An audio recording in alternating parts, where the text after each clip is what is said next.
so so now that I've restarted the stream, it should be going good. We put on some royalty-free synth.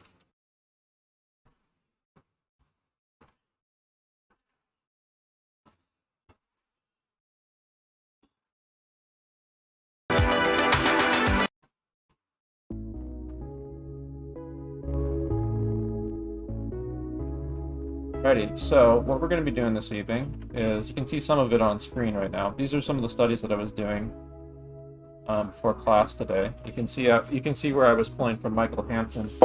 Give it a second.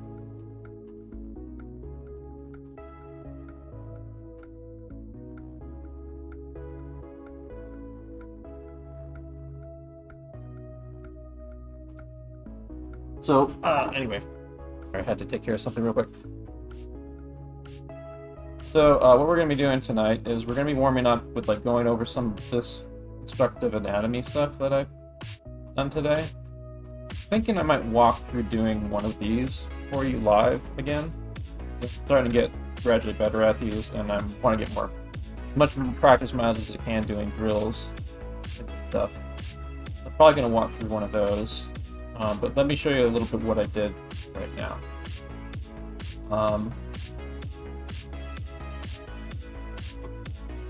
So we got these box forms right here. These box form figures, which are, of course, you can see they're 3D cubes with a kind of a line of action and spine, like an indication of the spine, sometimes for them. That's like this is what I'm going to recommend most beginners here should be doing this evening. You can either do the boxes or you can do this. A line of action for the tilt of the spine and everything, and the tilt of the body, and 3 spheres like that. And of course, if you want to break it down in further shapes and stuff, you can do stuff like add a center line, break it into a rib cage, add like a collarbone, turning this bottom globe into a pelvis, connect up the fleshy mass on the sides of the torso, indicate some arms and stuff like that. It's up to you how far you want to take that. But for beginners tonight, sticking with just like drawing the triple cube method would be a good idea. But you can combine it with some of the other things that we're doing tonight. And one of those things that we're doing tonight is anatomical landmarks. What landmarks are is they are the bony protrusions in a figure that don't really change. And I'll do a little draw over some of my own anatomy stuff here to show you examples of what I'm talking about. Second, let's bring something up. Whoops, wrong thing. First, before I forget, I'm going to, let's see, optimize this, save, and make sure that my Michael Hampton anatomy cheat sheet that I joined from the internet's available to you all. So I'll be doing that real fast.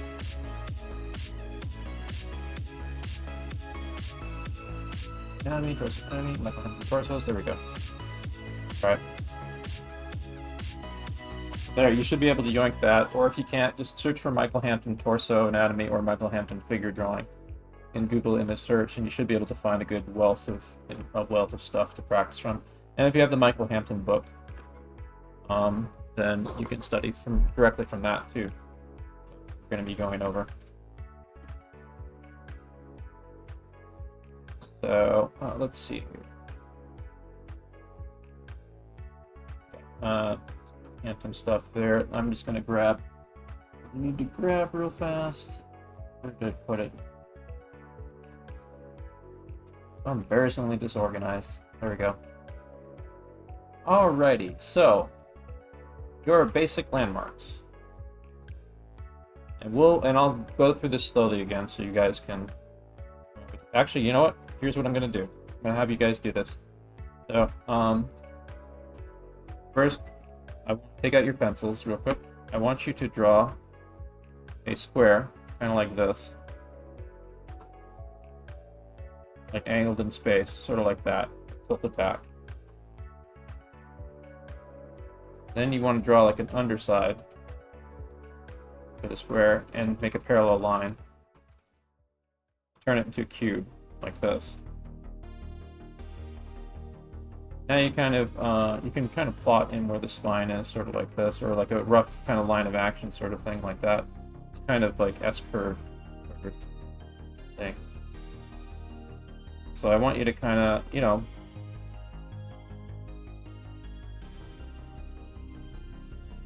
put in a little pelvis, something like this, sort of counterposed to the tilt here, counterposed down below that.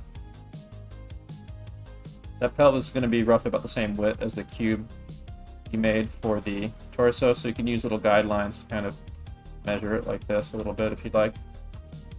Or you can eyeball it.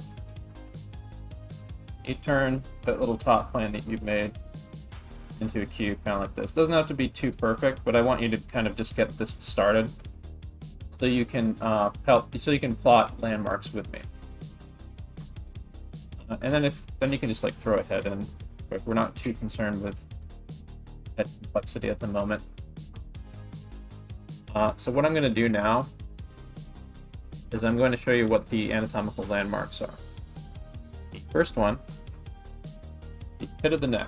That is about right here, so somewhere around near the top of your cube. What will help you kind of find that is if you have kind of like an idea where the center line is on your cube, like that.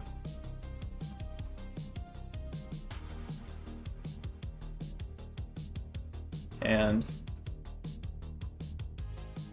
so your first landmark is the pit of the neck at the bottom of the throat. You can actually put your finger up on and feel that on your throat. Now your second landmark, pay attention to, is the clavicle or collarbone. That is a bone that is anchored here on either side of the pit of your neck.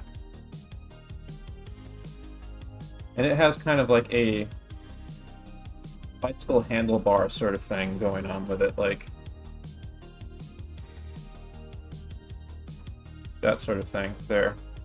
So you can color code. I'm color coding this in orange, kind of like what Michael Hampton does. Book. I'm going to kind of do this here. Unlike this, I'm not going to have the arm raised up like that, so we can see about where the clavicle will be when the arm is down.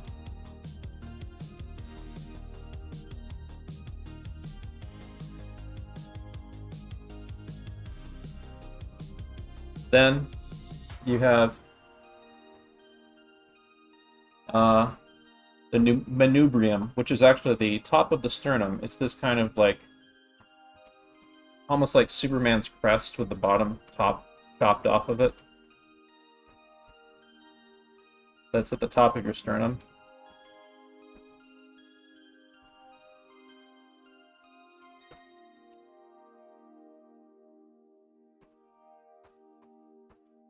Then you got the sternum itself, which is this thing. The sternum is going to be roughly the length of the face. Let's just say I'm using that head up that I drew up there to measure this. The bottom of the sternum is going to be about like here, and that would include the manubrium length as well. So it'd be about like this long or so. And that, of course, gives me some heading to like kind of plot in about where the gap in the rib cage is there on the underside. Of course, on the cubic form here, that's very simple. That's doing.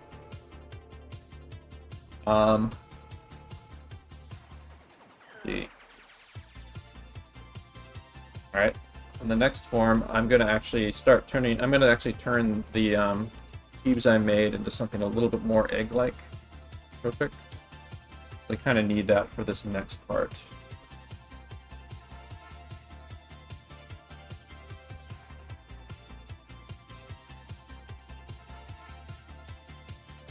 Actually, no, I don't need that. What I do need is I need to mark in reddish orange right here. This is the next landmark right here. The ends of the thoracic arch of the rib cage. Like around here.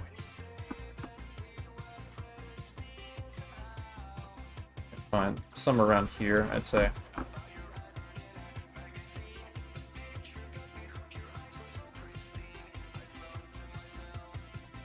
So that's like you can actually feel them on your like the sides of your belly, of your upper body. The midpoint between your upper body, your rib cage, and your belly. You kind of feel like the most protruding parts of the corners of your rib cage that are on the sides of your abs. That's what this is. So just throw a center line in here. Hampton in the book draws like kind of a pink center line. So I'm just going to kind of use this guy, and then this is in the landmark. But it's helpful for plotting what you're doing. So next landmarks. Oh, you do need this one because this one helps you find the belly button. The belly button is the belly button is a fleshy landmark. And does kind of change position, especially depending on the person's belly. But it's something that can kind of help you like gauge things on a figure a little bit. These bony protrusions don't really change too much. I mean, like the clavicle moves around a lot, but like the anchor point of the clavicle doesn't change. The ends of the thoracic arch of the rib cage don't change. The sternum doesn't change. Stuff like that. Generally, those things are pretty much in the same spot most of the time. And so what we got here for our last landmark from the front, the torso, is the ends of the iliac crest, the pelvis, and the bottom. And then we have also included in that the bottom of the pubic bone. So just to recap, we have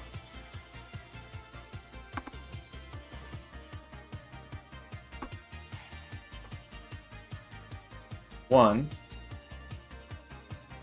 two,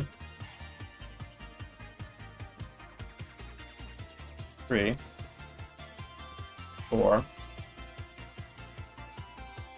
five, six,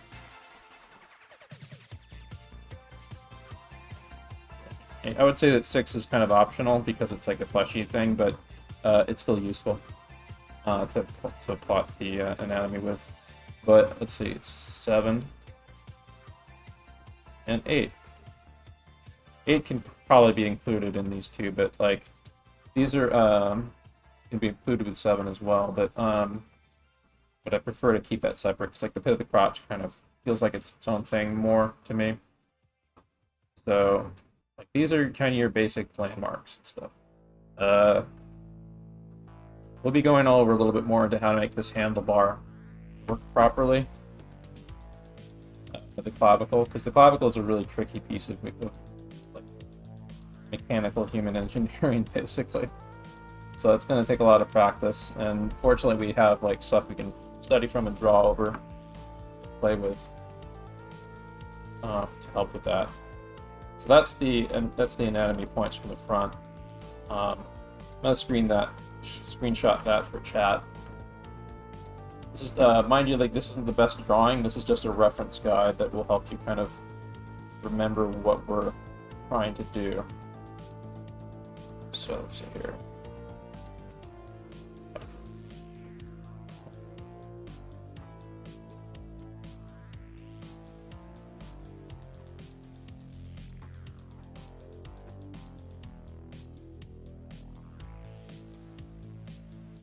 Here you go.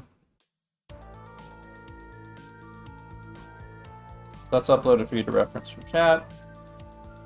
My little crude Michael Hampton study there on the right. And so the next thing we're going to take a look at is, let me do a little, this is not the best organized page because I was like doing a lot of talking in voice chat today when I was doing these studies and stuff, so you have to bear with me. I'm gonna have to kind of play around the weird playing field I gave myself this evening. Let's see here.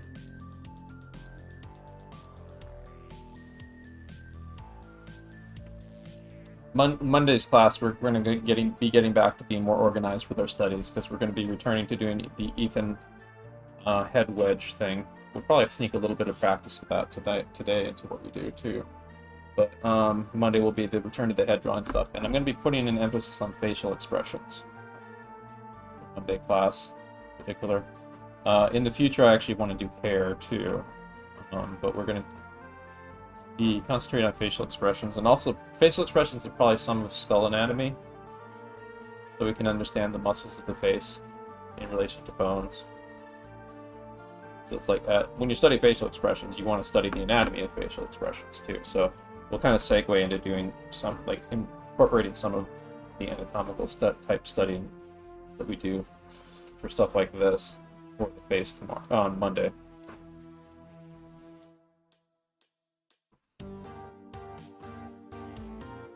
Alright, so now I want you to follow along with this and do a little draw-along study right now if you can. So start with the head. We're drawing the back of the body right now, by the way. We're going to be drawing a straight-on back, so that means we're just going to do a head sphere like that. Just drop a line down the spine. Not doing anything fancy. Do a quick kind of box for the pelvis.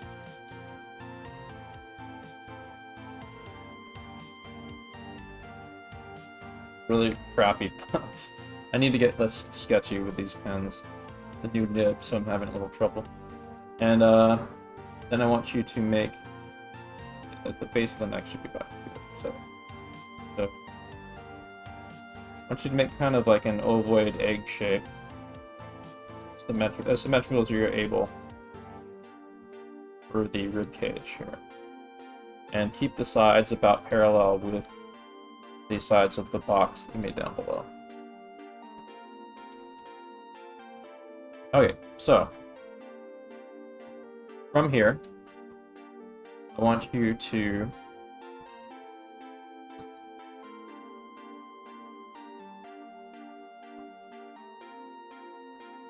we're going to be plotting out the anatomy of the torso viewed from the rear, or the anatomical landmarks of the torso when viewed from the rear.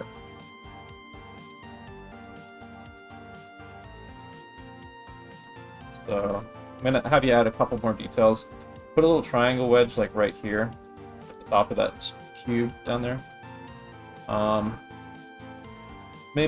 Let's maybe like kind of add in a little bit of a scaffold for the shoulders here, so you can add kind of a cube shape at the top of the torso, or a square shape at the top of the egg there.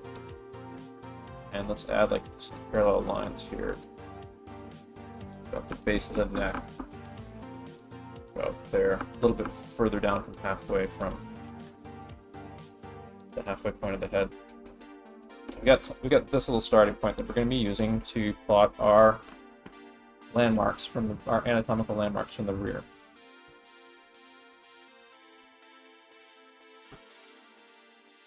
So first one, I'm going to lower opacity on this guy. First one we're going to do is the base of the neck here. It's a very important anatomical landmark. You can, let me see if I have one of them drawn here. But there's this kind of like divot in there, and you can feel it if you put your fingers at the base of your neck behind. And you can especially see it on bodybuilders. There's a divot there where you can feel the bony protrusion of the spine there.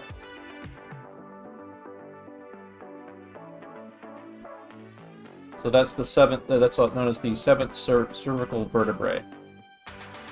Now, the next landmark I'm going to have you draw is this thing called the sacrum down here, which is part of the pelvis. It's part of the fusing point of the spine with the tailbone, basically. cut the spine of the pelvis with the tailbone. It's kind of like this triangle wedge that is like the anchor point for your buttocks, basically.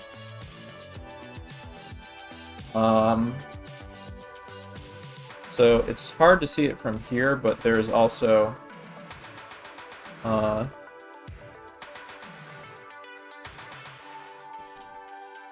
don't think you can see it on this side, but there's you can also use like the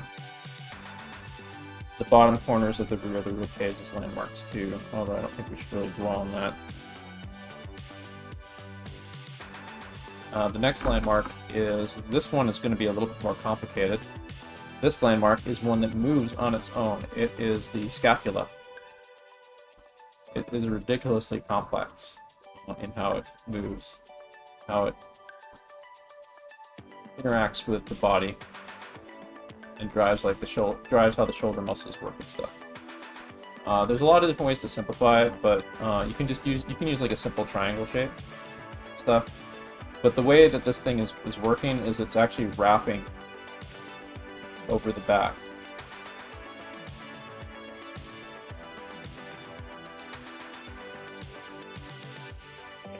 We're looking at the torso from slightly above. See like the scapula wrapping around this kind of egg shape there. The scapula itself is its own kind of free-floating landmark.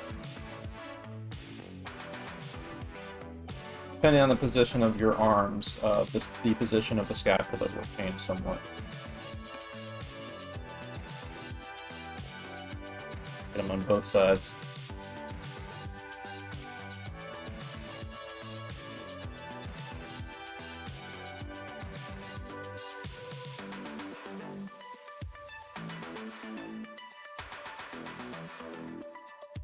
Here.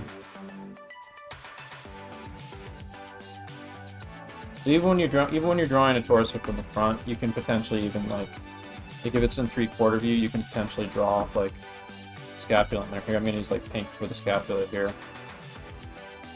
Because the scapula becomes an anchor point for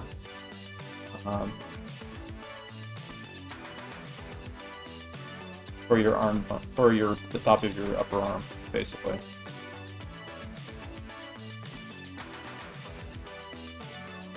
Yeah, in addition to that, I guess this would also count as a landmark, according to Michael Hampton, which is the spine itself.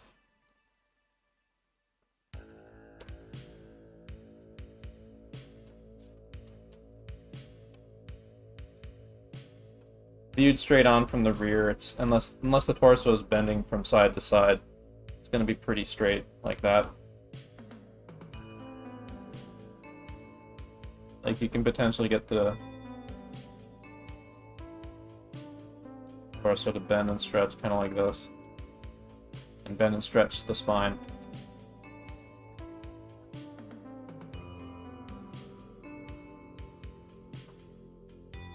So it is a flex. It itself is an unusual landmark, but it is a landmark.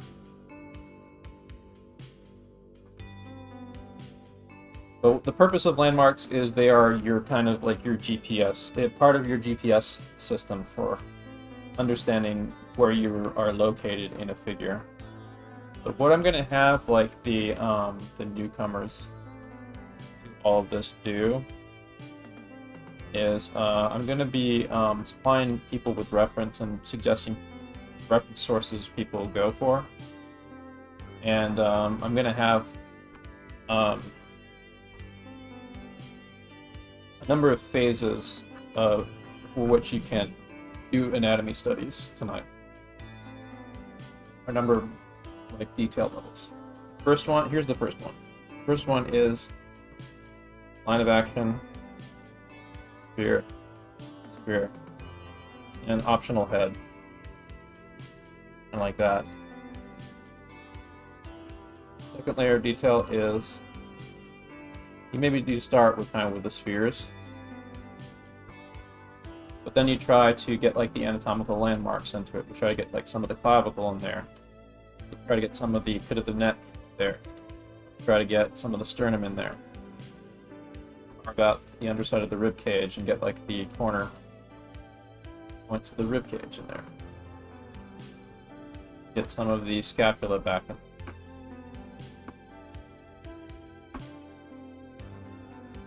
Get those corner landmarks of the pelvis there. And the pit of the crotch. Maybe the belly button or something. 1, 2, 3. 3 is you. 3 is kind of similar to 1, and that's a little simpler.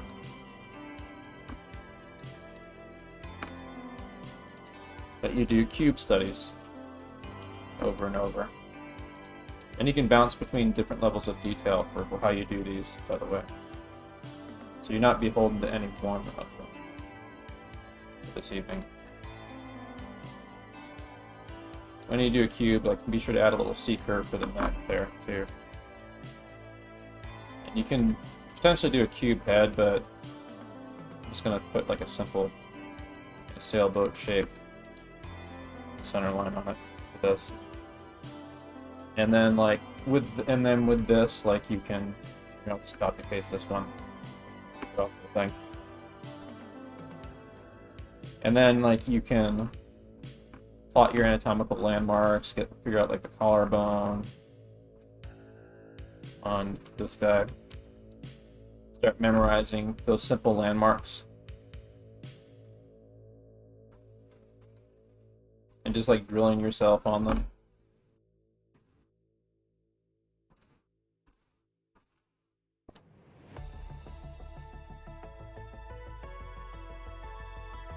And then the last one is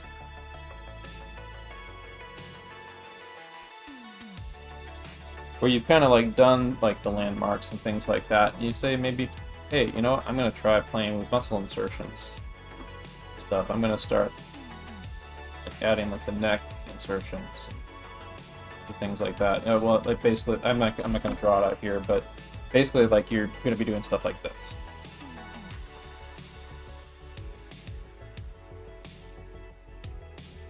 I'll do like a quick and dirty draw over, kind of drawing on what I'm practicing this evening here, just so you get the idea.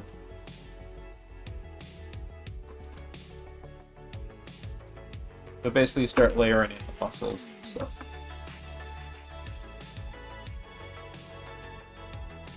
So that's like different levels of detail you can mess with for this evening, but depending on like how comfortable you feel with this stuff. And if things get too overwhelming, you can always bring it back to doing simple like spheres or simple cubes. I'd say that filling up, if you're new to this, filling up a page with like the cube forms with the sphere forms and stuff would be great for full evening practice.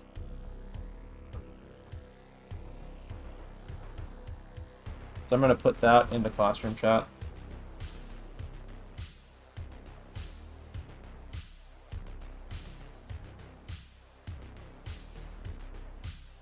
And we're about to get started on, let's see. I mean, I've done enough of these drawer demos today. Maybe I should break out the Studio Trigger stuff now. Okay.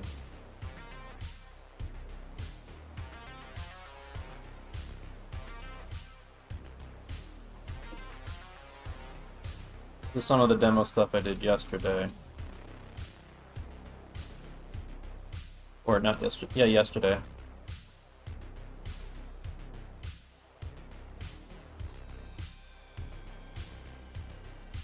Put it down in here. There we go. Yeah, there's a bunch of them here.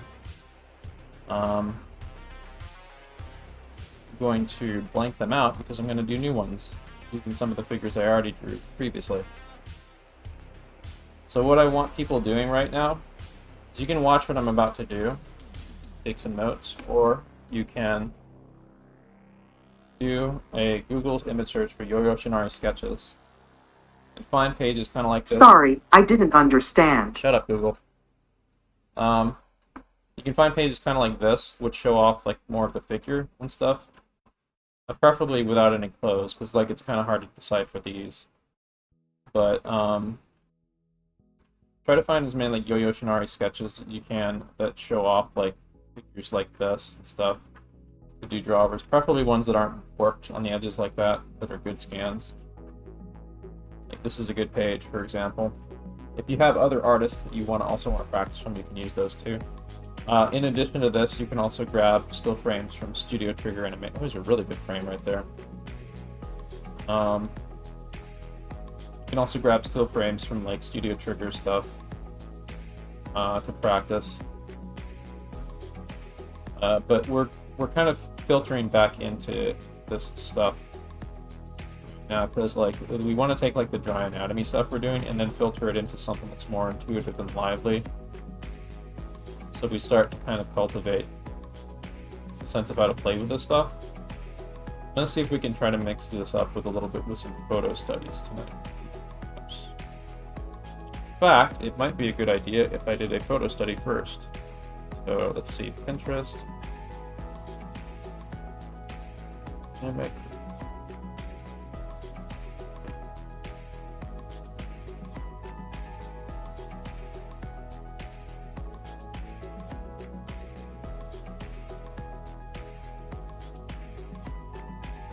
Finding good athlete muscles.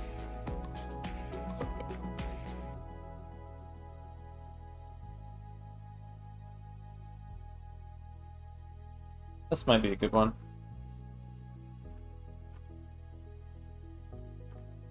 Let's try to grab a couple of them.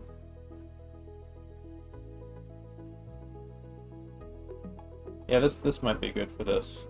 Use this one to start. Then I'm gonna move from this to doing like Studio Trigger stuff. So like I said, you can follow along with me on this. But what I'm gonna do is I'm gonna show you a little bit of some of the more like detailed anatomy. I'm gonna give people here a little bit more of a taste of some of the more detailed anatomy stuff that that I'm also gonna be using tonight, but you don't necessarily have to use this. So I'm gonna start with kind of getting in about where I think the rib cage is. Here-ish.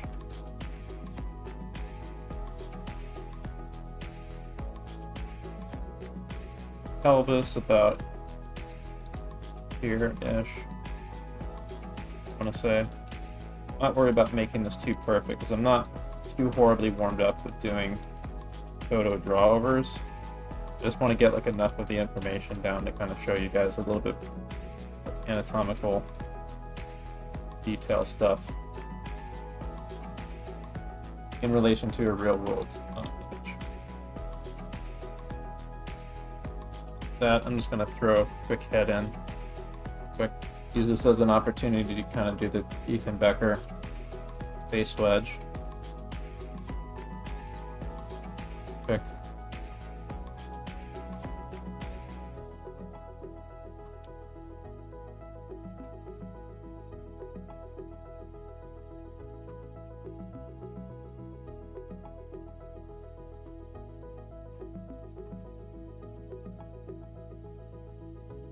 There we go.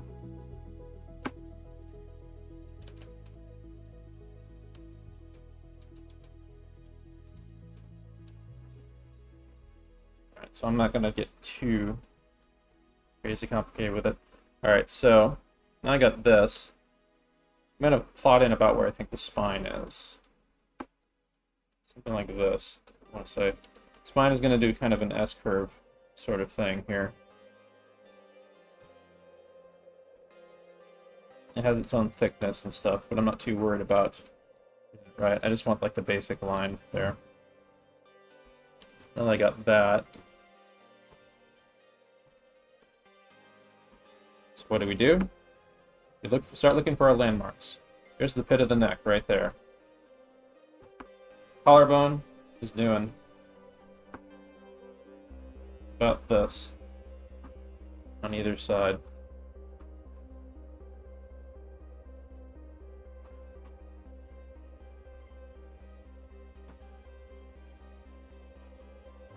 And next step would be the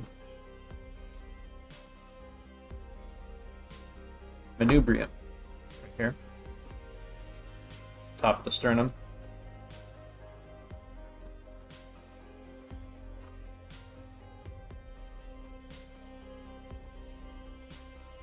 sternum down here.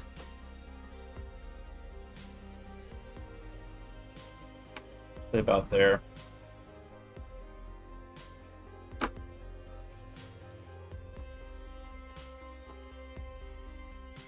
Then we got up to the corners of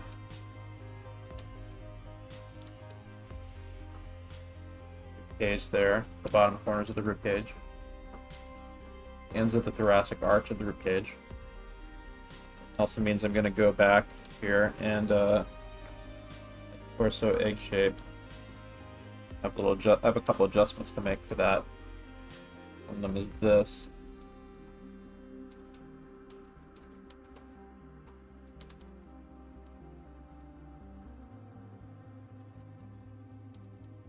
And open up the bottom of that rib cage, basically.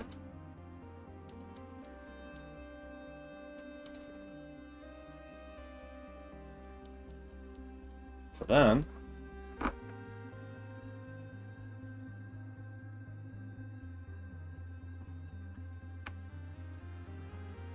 next landmark I'm looking for, we get the center line here, going on here, to the pit of the crotch all the way down there. And get our belly button in there. So there's a fleshy landmark again, so it's going to be changing position a lot.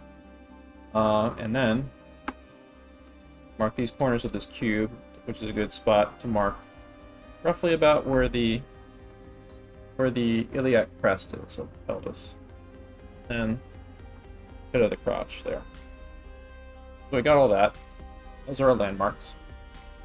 Now that we have that, we're going to lower opacity on this stuff.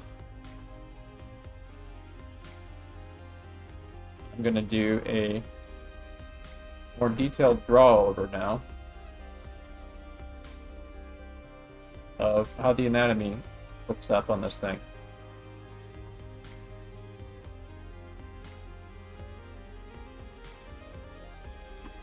So here we go. So, first thing I usually like to start with is the pectoralis. I'm gonna do like a better defined version of the edge sternum here. It's gonna be very important for defining like the anchor point of the pectoralis. So let's do this real quick.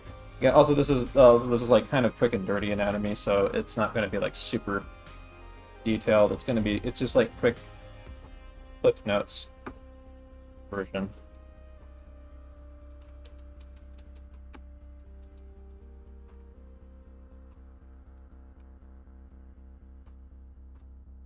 So I'm kind of getting like the bottom of the pectoral there and getting but I'm making sure that I get like the fusion point of the pectoralis to the collarbone and to the side of the sternum.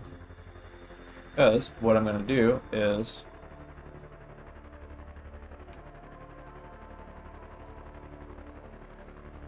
I'm going to anchor this about where I think the arm bone would be, somewhere right here.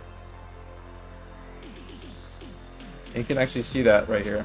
See that little line right there? Going through there? That's going all the way down and anchoring itself inside the bone right there. This is happening underneath the skin as it crosses over there. Other side of the pectoralis. More of it that is anchoring about here and going up. So you're not seeing this either, but inside the arm there's another anchor point to this part of the pectoralis, kind of crisscrossing over each other like that, going underneath. That's what gives the pectoralis its distinct shape. That bulge over the front of your chest. Now, up in this corner here, there's this kind of gap here on the edge of where this part of the pectoralis, which is inserting down into the arm here, into the arm bone here. There's a gap about right here between this and the shoulder muscle known as the deltoid. shoulder muscle, the deltoid, is ridiculously complicated. It's actually like it can be broken down into 3 main simplified groups, but it changes shape a lot depending on what position of the arm is. In this case, for this position on the arm, I'm going to erase some of this real quick. So some transparency as I do this. In this case, we're kind of seeing it turn towards us a bit, so it's kind of favoring us over here a bit more. This puppy is really complicated and changes shape all the time.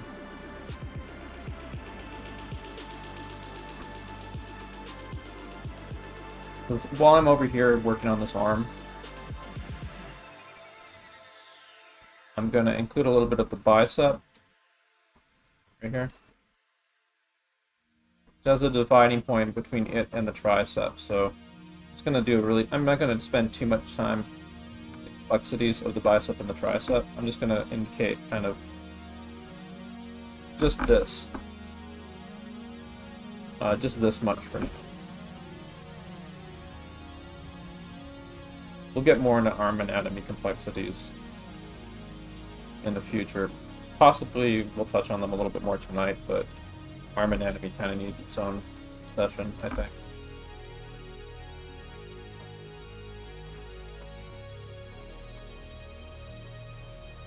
So over here you got these muscles called the serratus, which makes use of the rib cage right there.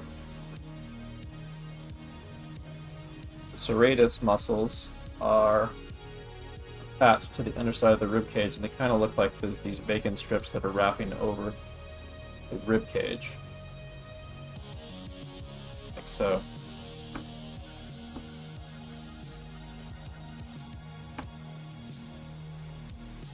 And they connect to the sternal obliques, which is you're basically your side muscles right here and stuff. But we'll get to that. We'll get back to that in a bit. I'm going to go back over to the abs, the abdominals here.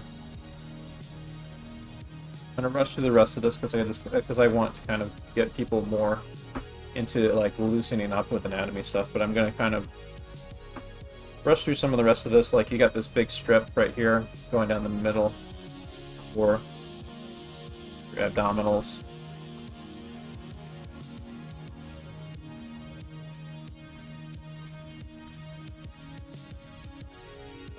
That's actually not following the spine, by the way. This is doing its own thing. We've got the belly button here. Good muscular, fleshy landmark for what's happening with the different groups that make up basically your six-pack right here. The different muscle groups of the abs.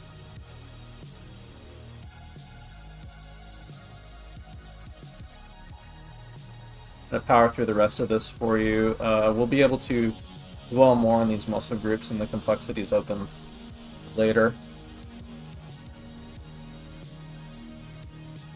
But I just kind of want to give like a little bit of an overview of like how you can kind of study doing drawovers, breaking down the stuff anatomically a bit.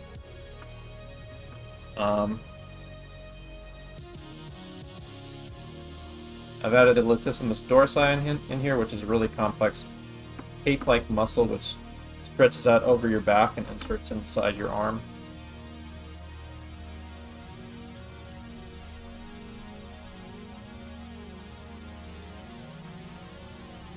A very important muscle to pay attention to in relation to the collarbone right here. Pay attention to this one, by the way, is the sternomastoid. In fact, this is actually one of the first muscles you should probably draw when you're drawing doing studies of the torso, getting warmed up especially.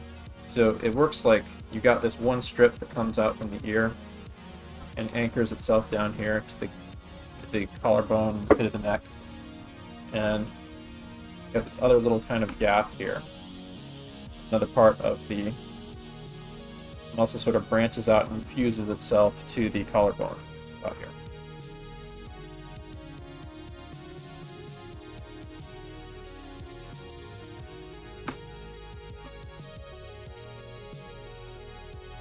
got that happening kind of on both sides in this guy. I'm going to power through the rest of this really quickly.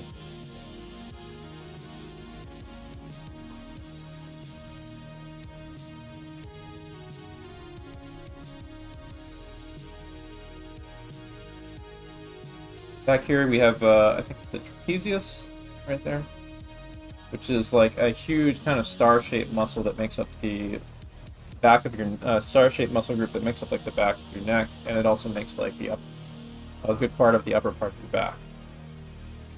It connects up over here with the top of your shoulder too. And what's interesting about it is, especially on muscular people, it creates this kind of gap between itself and the sternomastoid that feeds into this anchor point near the top of the deltoid right there. It creates this kind of gap area you can really see on like really beefy athletes. So I'll kind of just run down with what I know what I've been studying. Again, real quick to show you how like you can do like as long as you like are like studying some kind of anatomy reference material that tells you where this stuff inserts and like Michael Hampton stuff, for example. You can practice over and over again, like building these muscle insertions into each other, stuff, and practice playing with with breaking down these different muscle groups, and so on, and seeing how they work in different scenarios, and seeing what you get right and wrong when you try to interpret what you're looking at. I'm just going to power through this with a kind of a quick and dirty goes over the top. Just kind of want to move on to getting back to the more simplified shapes we're going to be using tonight. Yeah, I mean, this isn't the best study, but this is like an example of like the kind of studies you can do a whole bunch of from photos, and is also a form of study you can do, and then I will be doing some more of going over the studio trigger drawings.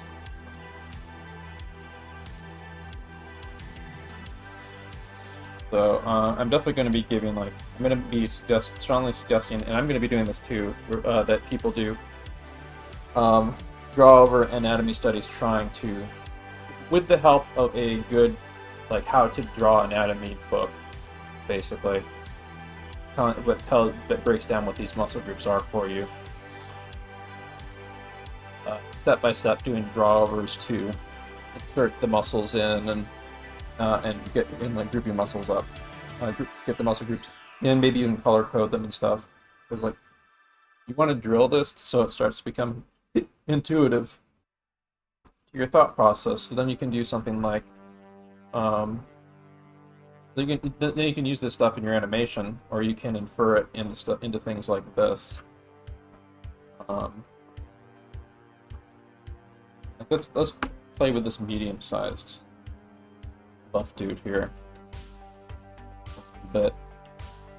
So this is like exaggerated anatomy, but it is the same anatomy. Look at this. Look.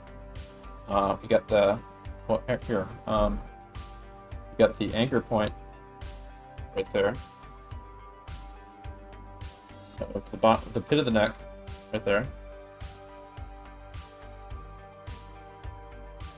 We got the handlebar kind of shape with the clavicle there.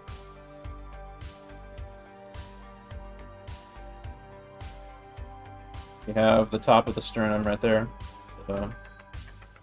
I'm brain farting for the name of it, but you know what I'm talking about. We got the sternum here. Kind of an exaggerated version of the torso, so the sternum kind of abbreviates itself a little bit shorter than normal. I think his rib cage is actually even shorter too. Like, look at this exaggerated rib cage he's got. So the bottoms of his rib cage is something like this. For those anchor points on this character. Then we got here. I'm actually going to let's see. I'll do like a rib cage that's a little bit along the lines of what he did. Kind of cartoony, stocky rib cage there.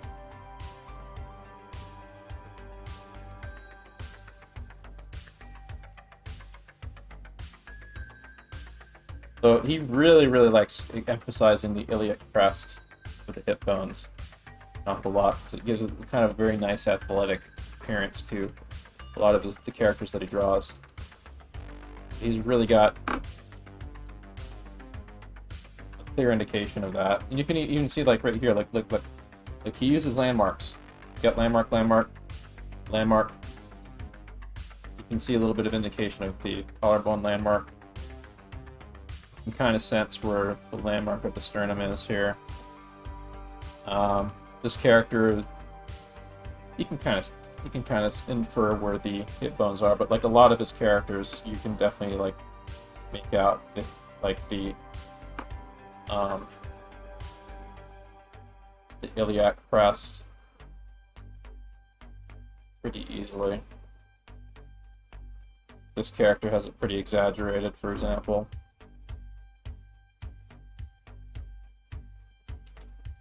This character has it pretty clear.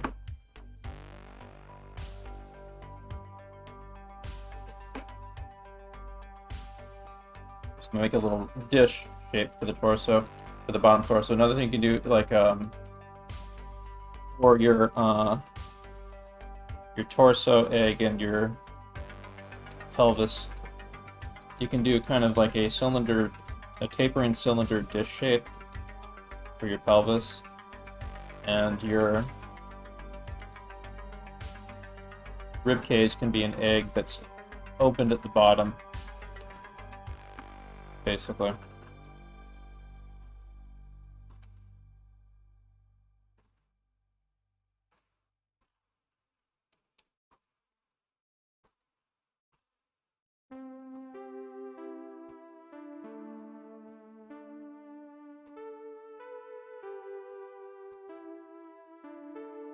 So let's see here. Go next to this guy. That's pretty much the landmarks right there. We got the pit of the crotch and everything. But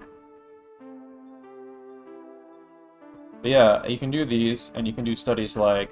Let me give you some example. I'm going to bounce between several of the different degrees of studies I've been suggesting people do. Let me see if we can find a good page in here somewhere for that.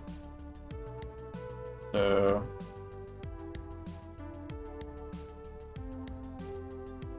This page might be suitable. Especially on characters that are more anatomical and stuff, you can get more detailed with the anatomy breakdowns if you like. I'm going to do that real quick.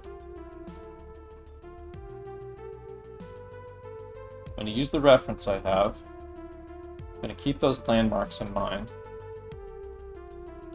But since I've like practiced this in slow motion, I can kind of shorthand it a little bit, and I'm doing a draw over. Kind of study this stuff, break it down from another artist. So I can speed things up just a little bit now because I'm fairly well warmed up.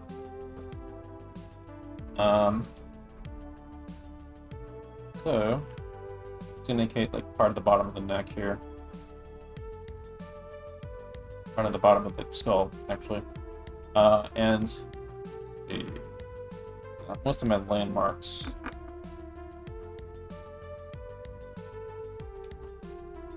A little indication of the pelvis in there, a little bit of indication of the bottom of the rib cage there. And now I'm going to do another layer draw over where I work out the muscles. Should I do that in blue, maybe?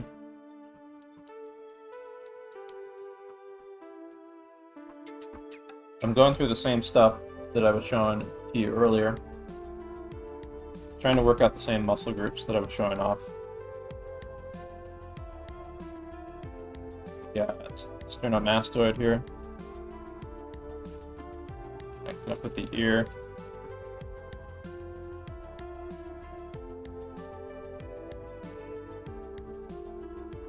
Sternomastoid on both sides. Use a different color now.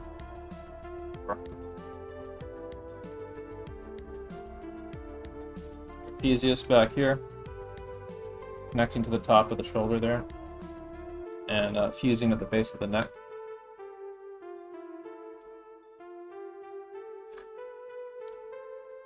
You notice he's got a little gap in there.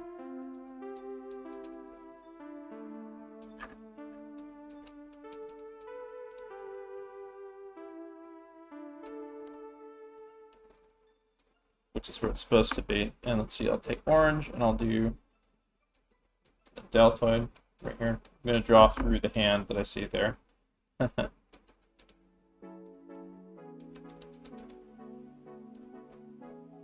Nice little deltoid shape connected up to the collarbone up there.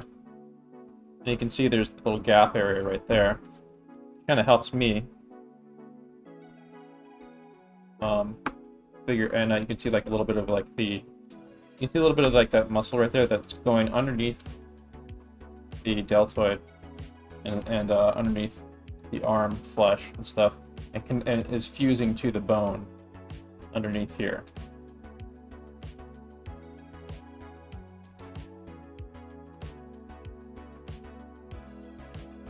Got this little gap here. The gap area right here.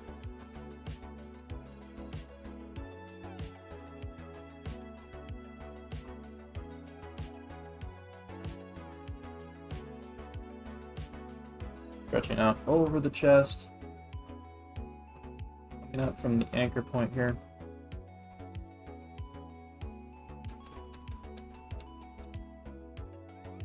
Pectoralis going back here. This part, muscle, stretching out across there. This part of the muscle down here that's fused to this part right here. This part's the part of it that goes out and under here and fuses to the arm bone somewhere around here. So that's turning upwards that way. And it's fused to this part of the rib cage here, as opposed to this, which is fused to the sternum.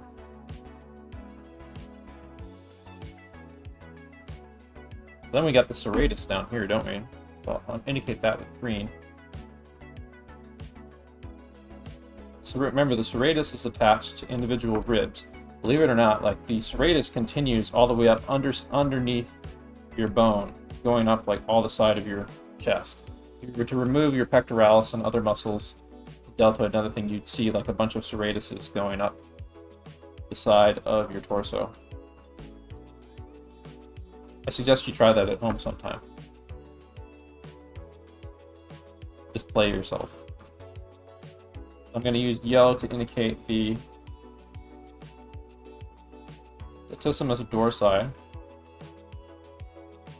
doing its thing behind there, behind the back.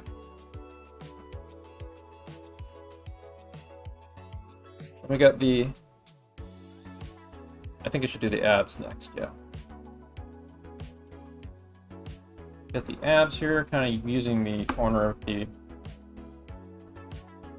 rib cage there as a little plotting mark. Kind of help me at the bottom, at the bottom of the curve of the rib cage there.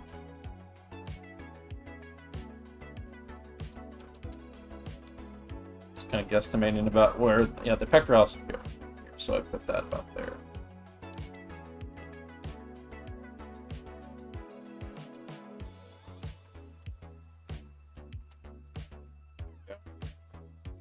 I'll get some external obliques in there.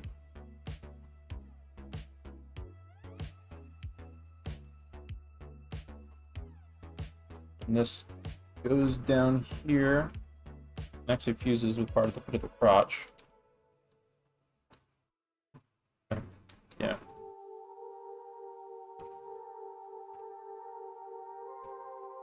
And there's little serrations here that kind of go up to the abs. The obliques interconnect. Latissimus is sort of bordering and covering on. Latissimus is doing some weird shit. Where it's weird shit back there. The whole muscle group back there, where it's covering up part of the external obliques, and it's also like wrapping around the back, sort of. To make this a little more apparent, I'm gonna like kind of just indicate arm a little bit here.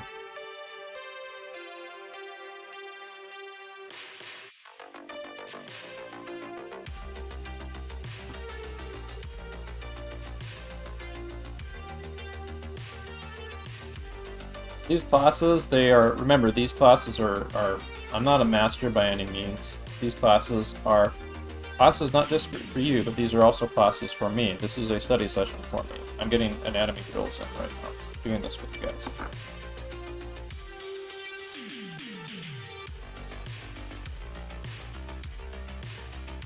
So you're gonna definitely see me like make lots and lots of mistakes and stuff. I hope that the morale boost of coming here to hang out, mull over study materials together, practice this stuff over and over again, improve and layer upon our knowledge and stuff will help carry you guys.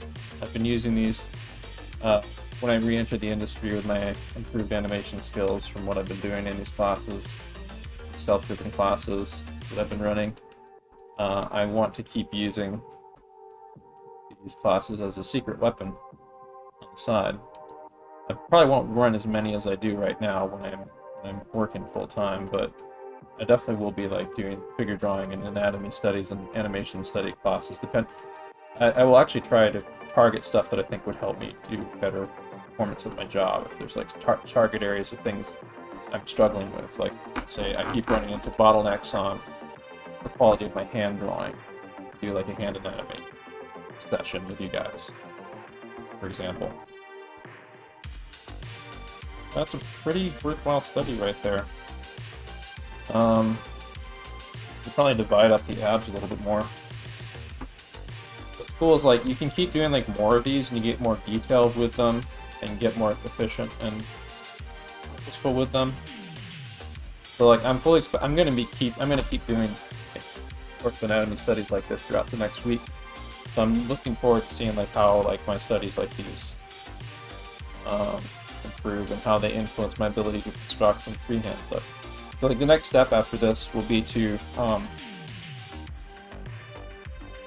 start like creating more of our own figures and using the knowledge of anatomy that we've ingrained to insert indications of the things that we know are happening or should be happening there. The research and practice that we've done. Like for example, instead of it's the difference between like it's the difference between like just drawing a character that has like ball and socket joints, like some kind of Warner Brothers cartoon character looking thing or whatever, and something like this, which has like you can kind of sense like the deltoid here. You can kind of sense the muscle insertion. You can tell there's a sense of the collarbone. Essentially, the latissimus dorsi and the latissimus dorsi and the sternal obliques. A bit of a sense of the pelvis and stuff there, and so on. Like it's not necessary to draw out every anatomical detail, but if you have an intuitive, understanding of the underlying shit that's happening there, then that will inform your ability to make cool-ass drawings like Yo-Yo Shinari here. And that's what I'm aiming for. I want to combine more orderly practice stuff with like freer stuff. And I'm concentrating on Yo-Yo Shinari for now because it's kind of giving me a heading if I want to play with stuff. But I also want to touch base with reality somewhere. So that means I'm going to be grabbing more photo and live action reference to do studies with this kind of stuff in the next week. Monday will be a head drawing day again. I'm hoping we can actually maybe combine a little bit of the head drawing with a little bit of torso drawing. Like we might wind up doing like vignettes of like heads with torsos or something. Where we use like some of the basic shapes and the landmarks and stuff that we're trying to ourselves in conjunction with like the Ethan Becker face wedge. Whatever. Take a look at class chat if anyone's posted anything here. Go some draw over studies.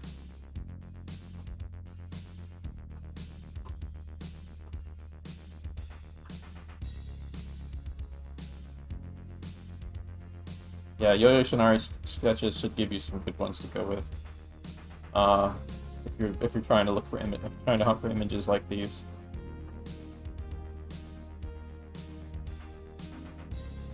So we're concentrating mainly on the front of the torso. We'll probably maybe touch a little bit on the back today. I mean, like I did do a little bit of the shoulder blades, but the back of the torso needs its own, almost its own session of concentration. Really, it's tricky. Very important too. Yo-Yo Shinari knows that it's important. It makes for cool-ass drawings when he's able to emphasize the shoulder blades, even when you're mostly seeing the character from the front. We talked about that yesterday too. Let me see if there might be some examples in here that show out that. Well, in this case, you can kind of see a little bit of indication of the shoulder blades there, but that's not particularly emphasized. I've seen there's probably some on this page somewhere, but I've seen several drawings of his where you can see these shoulder blades very clearly. And it's all those little anatomical details like that that really kind of sell the physicality of the characters that he draws. Well, here we go. Here's some shoulder blades right there. You can kind of like, here, let's do a quick back study actually. We'll grab some back reference. So I have a little guide to study from. So here we go. We got the.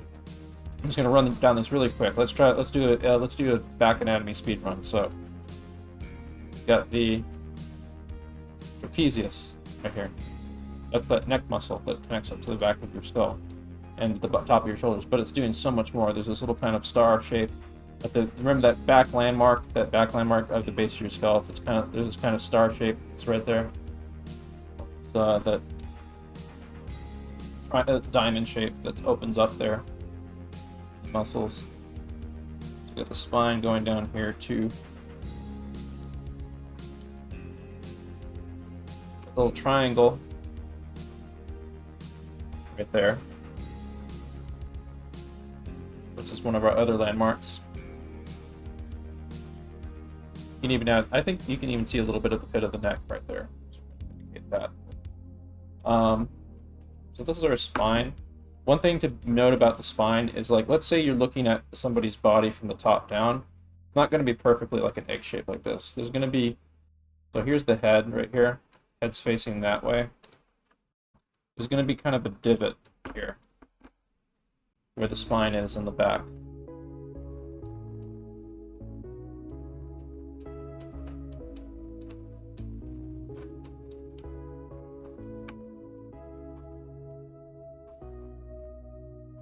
Like, you can really see it if you look at like a skeleton from the back. Like the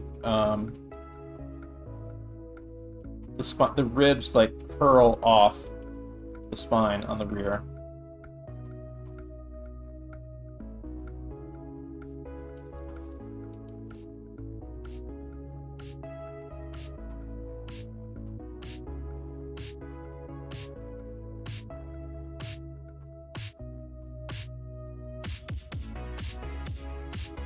That's what creates that little divot back there. So you can keep that in mind when you're doing these. Especially more pronounced when there's muscle going over it and stuff. But here, check this out. So we got the scapula here.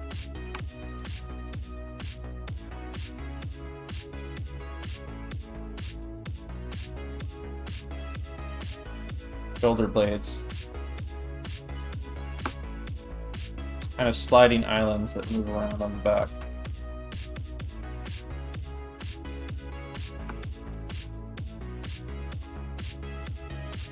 Kind of darken them in with green so you kind of know what we're looking for.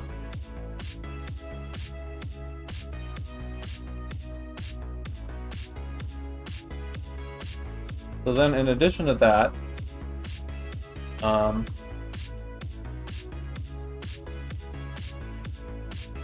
the shoulder blades have a ton of muscles wrapping over themselves. Like those, I just indicated the actual shoulder blades just now, but the muscles that go over them are really complex. There's this kind of tarp-like muscle that wraps over like the underside of the shoulder blades like this. Lighten that a bit so you can see it. And then it connects it down right here with this kind of gap above that little triangle landmark of your buttocks. Sort of splits right there.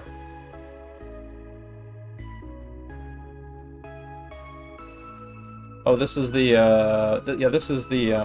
this is our good old friend, the latissimus dorsi, actually.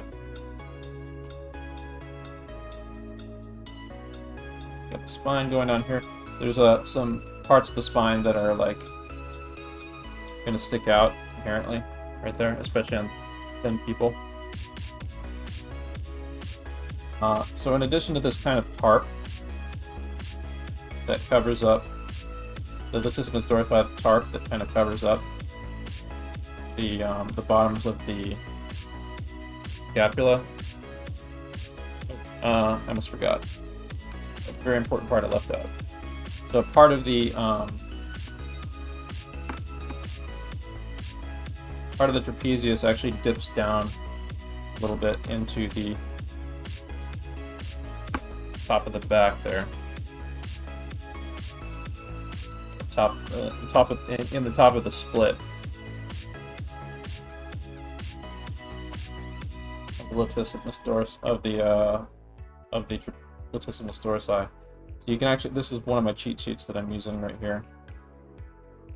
You can see what I'm talking about right there. There's that like gap area down there at the base. There's your triangle wedge for your buttocks. There's the trapezius. That's the trapezius.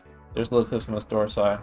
And then there's like this ridiculous amount of complexity going on here, which I'm not going to get too much into, but like there's a lot of like complex stuff going on with this whole area with like multiple muscles sort of connecting and fusing up with the deltoid. I just wanted to give you like a little bit of a taste of that. And then of course like we get more into the buttocks and other things. I'm hoping we'll get more into like the buttocks and the hips too in conjunction with all this before we move our way down to the way down completely to the thighs and the legs. But we'll see about that.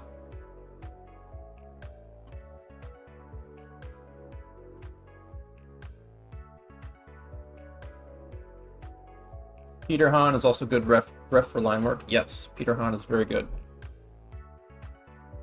Just checking chat real quick. Ethan Becker bakes it down with the 1-2 buckle shoe method. Which video was that in? We might actually be able to screen it because I mean, like, we're part of it. We can pretty much get away with screening his videos if we want to take a look at that. We might take a peek at that, like, probably at the end of the class. Oh, here we go. Here's some shoulder blade stuff. So I'm going to speed run the back muscles again. Let's see how quickly I can do this. I'm going to try not to talk over it too much, but I do have a cheat sheet handy that I'm going to be using, and you should have access to it too if you download the PureF file I have. But I'm going to just like kind of do this really quick. Let's just see how quickly I can speed run doing the back anatomy real fast.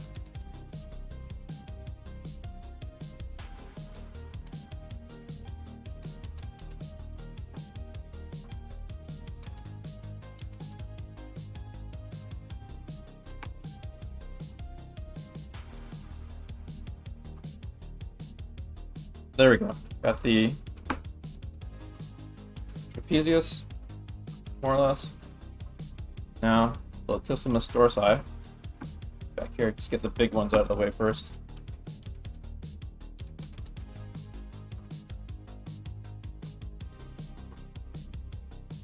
Kind of guesstimate where the triangle wedge anchor point the buttocks is.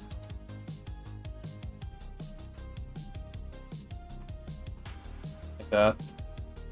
Side plane of the hips right there, a little bit of the oblique. Then we got like the deltoid going on here with that muscle insertion. Neck. Deltoid gonna be doing this. Let's see. There's some better back muscle reference that I can use. Probably not.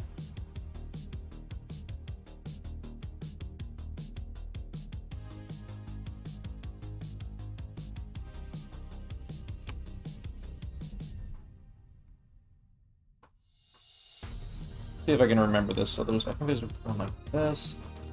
Yeah, I'm gonna have to find some better reference and do some study drills of this area right here, because that's really hard to remember offhand.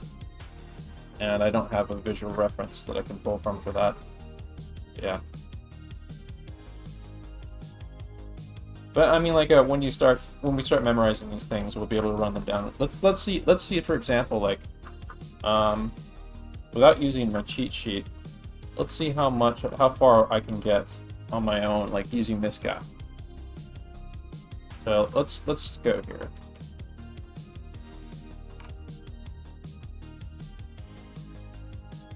So I got the sternomastoid right there. Got the trapezius right there, and I got the bone right there inserting into the top of the deltoid here.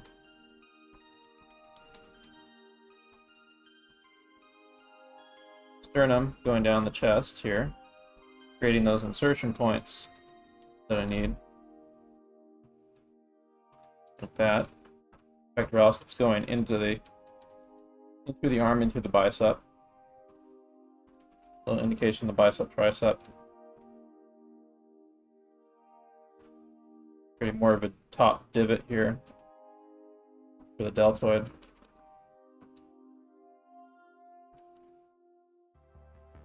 And I'm doing this without reference now. I'm flying blind. I mean, like, I'm drawing over.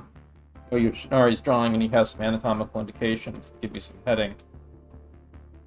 But this is like taking one of the training wheels off, almost, kind of.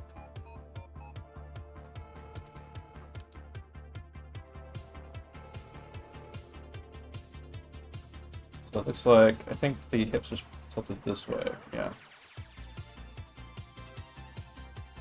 Got the iliac crest right there, don't we? Pit of the crotch. Do belly button there. Center line. Serratus, be about here-ish, I think. Systemus dorsi. Obliques. Serratus, I'm just gonna indicate, guesstimate about what I think it would be. Something like that. Again, not looking at reference, not looking at reference. I almost did, and I just caught myself just now.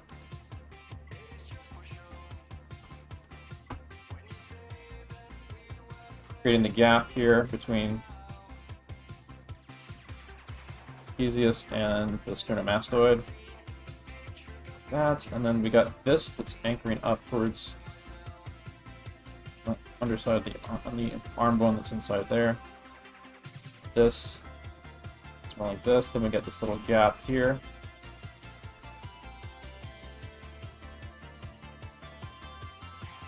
See, I can do on this side now. Got the deltoid back there somewhere.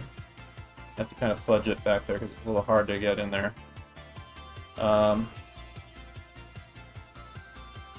Get enough of the pectoralis just so I can do this kind of striations over here. That area is kind of tricky to get back into. Let's see, like some of the well, maybe not the serratus, but like some of the obliques there. Oh fuck! I almost looked at this reference again.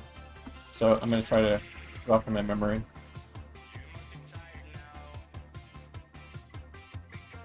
Get this. I think that's actually supposed to be the belly button right there, not this. These muscles here.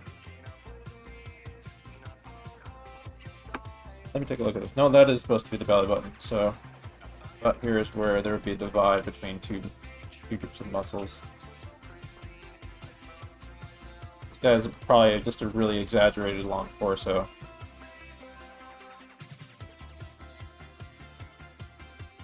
Take a look. Maybe that belly button would actually be about here, maybe.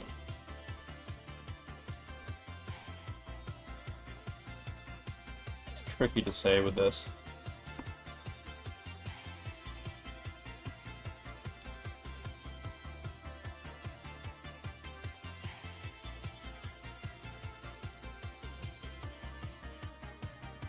A little bit of an indication of the shoulder blade back there.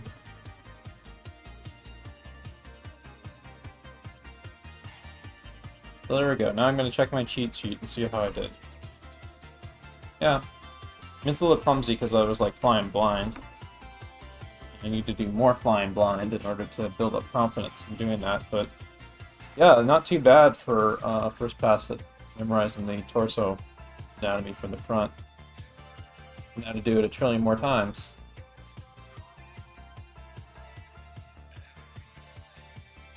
Yeah, this is like the work of a first timer. I wouldn't worry too much about getting too caught up in the detail of the anatomy at this stage. I would be more worried about getting a clean line of action for the sweep of the body. And let's maybe I could, if you can, you actually post maybe the reference you used to Bruce Lee there.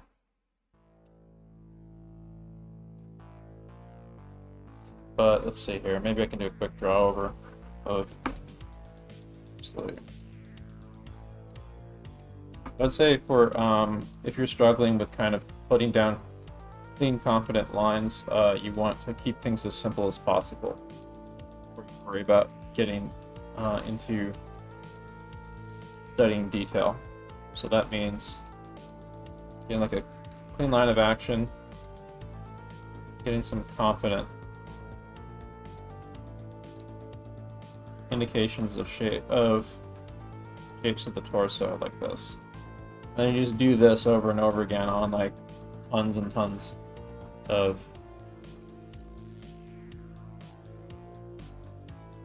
these figures until you start to get comfortable doing it freehand without doing a draw over. But I mean, like from this you can break it down into other things too. Like you can do cube studies.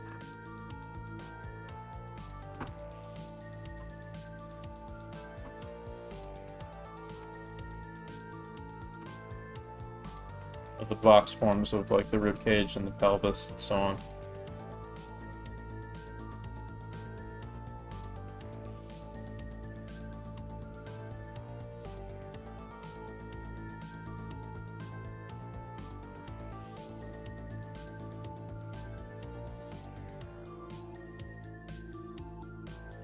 That one's really quick and dirty, but I mean, you should get the idea. Like, you need kind of like build up your confidence in your strokes before you get too far into detail. But if you do add a little bit of detail, anatomical detail in, try wrestling with the collarbone, because it's like a simple shape and it kind of takes repetitive practice to start to kind of master, but you remember to try to think of it kind of like a bicycle handle that goes upwards and backwards in space. So if you're looking at like this thing from the top, it's gonna, like, here's the collarbone from the front. You're gonna kind of see it do like this a little bit.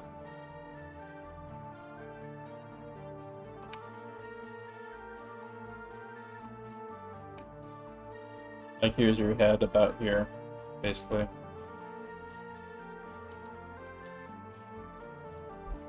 Something like that.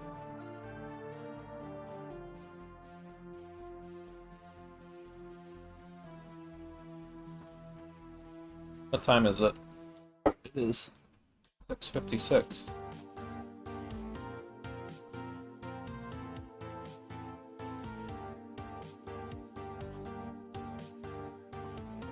How are you guys all doing this evening? Are you good for another... like normally the class time would end like at about like 8:30 or so. I might end it a little early because it is Saturday night. I might end it like not too long from now. Let me put it this way. How many more studies do people want to do this evening? Or do people want me to go over some things that they're kind of struggling with? No, because I've gotten a lot of drawing in today. I think I'm pretty good on drawing studies myself. If I can help some people that are kind of struggling right now before... I just realized it's push to talk. I have one question, if that's possible. Yeah. Yeah, so on the collarbone, does it pass the first muscle of the shoulder, and then you cut the line for the shoulder line down? What do you mean?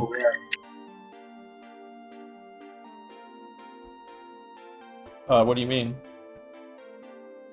So, like, I'm just looking at the drawings, and you see how, like, with the shoulder, you have the three muscles, you have the side, and then the front of the shoulder muscle. Like, for example, in Bruce Lee, does the collarbone go all the way past that? Well, it kind of Right. varies on some people, but like the general structure of it is it's kind of a bicycle handlebar sort of shape.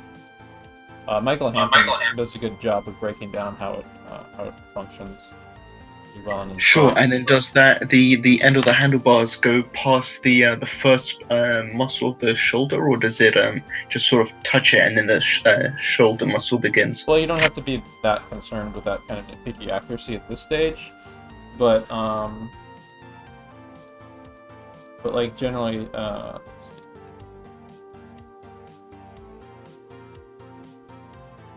I really need to look at an anatomy chart because you're talking about something that's like very nitpicking down on detail. And it's important to note, but actually here, I have some good reference that I think might work. So I'm gonna do a quick I'm gonna do a quick drawing example. So cage, real quick.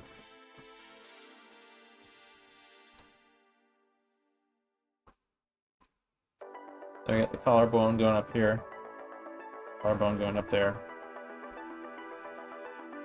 So Theseus is doing its thing about here and leaves a little space on the end here. And that's that little gap. That's a little gap when you put your fingers at the top of your shoulder and you're lifting your shoulder up. You can feel that little bone right there in that little divot at the top of your deltoid. And then around this, like the kind of general shape of the deltoid sort of like hangs off, basically. Kind of turtle shell looking sort of thing right there.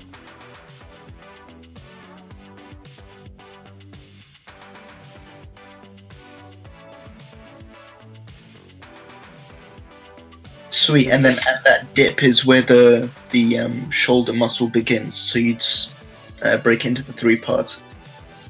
Yeah, kind of. I mean, like this is stuff that you're gonna have to kind of like dig through some anatomy books to really kind of nail down, and because like I'm giving people like the pretext for like stuff that they should be studying on their own in this session.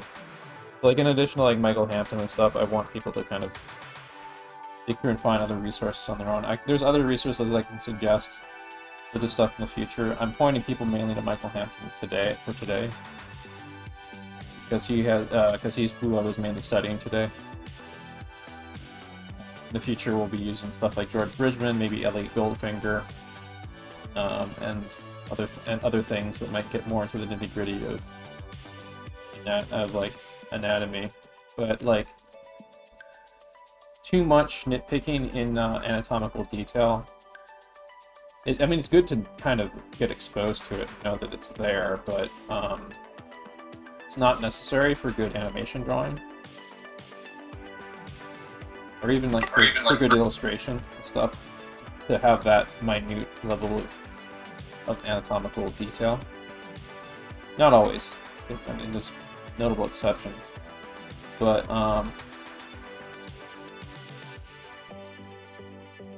like just be aware there is such a thing as getting too anal retentive about how much detail you put in, because at the end of the day you're trying to use this knowledge to design like appealing and interesting and believable figures, and sometimes like getting too detracted into anatomy and moving too far away from like the gesture and the acting and the other things that are creating the story stuff. Getting too far away from that stuff can kind of detract from it if you get too far up your head if you're asked by anatomy. But that's the thing, like there's times and places even in certain kinds of art or illustrations, or even in some animations for that matter, where like maybe doing that kind of minutia is a good idea.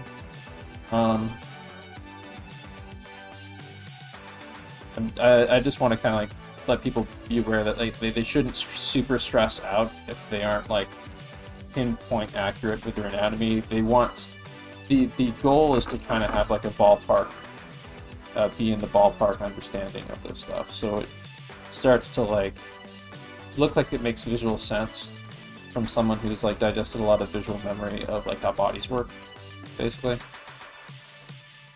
So like once you start getting intuitive about like how those muscle insertions work, it'll start like naturally popping up. It'll start naturally being something you can integrate into. We have to make a conscious effort of it, of course. It'll start to be naturally something you integrate into all of your figure drawing that you do. Or knowing when you can subtract things, like the simpler figures that Yoshinari draws here still kind of feel like they have anatomical integrity to them. This one here, that's very kind of like Osamu Tezuka looking.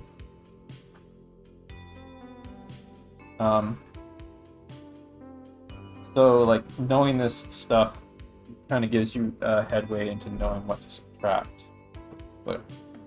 So with that said, I'm gonna take a look at classroom chat. I'm gonna see if there's any other critique that other people. Maybe I can do a Bruce Lee draw-over study. He's got really well-defined muscles. I would say Bruce Lee is an excellent source to do drawing studies from because he's got very low percentage of body fat and very, very well-built muscles. Yeah, thank you, bro. Yeah. Sorry, I didn't want to interrupt you. I just wanted to let you finish. Thanks, though. Yeah, sure. So I'll do a quickie draw over Bruce Lee real quick. You see, like, look at it. There's that little gap right there between the deltoid and the pectoralis. There's that insertion that's happening right here. You can actually even see the tendon that's connecting up from the sternum over underneath the arm and inside the arm there. We're going to be getting more into detail on the shoulder. The shoulder. Oh god, there's like so many moving parts to the torso that we're going to have to kind of digest progressively. Yeah, the shoulder is so tricky, and it morphs and changes so much. See how things go this week. I want to kind of continue with what we were doing today, Wednesday, again. I might maybe see if I can sneak some torso practice tomorrow into tomorrow's head drawing class, so like we can combine head drawing with a little bit of torso stuff, torso vignettes, but we'll see how that goes. It depends on how much how much it'll detract from what else I'm trying to do.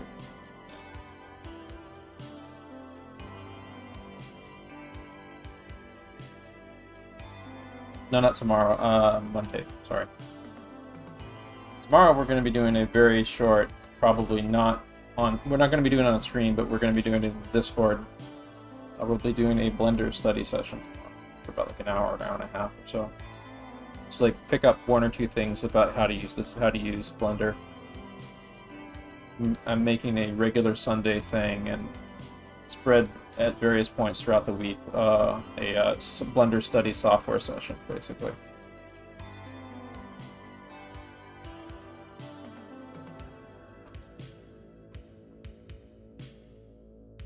When I get comfortable with it enough, I actually want to start just using Blender for animation stuff, and then I'll be able to like run like a proper Blender like workshop class of like how to do X in Blender. That will be preferably after that'll be preferably after like I've gotten like some kind of small project using Blender under my belt, a little bit of animation or something.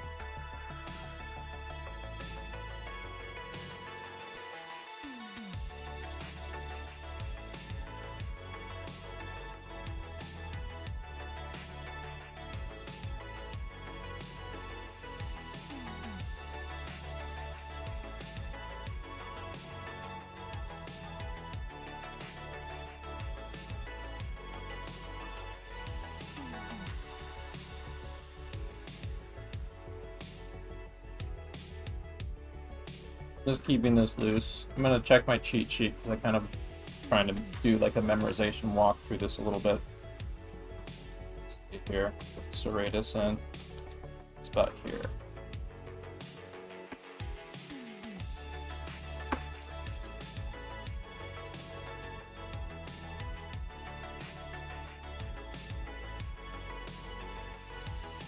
Some of my favorite of Michael Hampton's drawings, he shows how like simplified you can be, simplified and abstract you can be with the muscle groups, and it helps you inject some. It helps inject a little bit more confidence into your studies.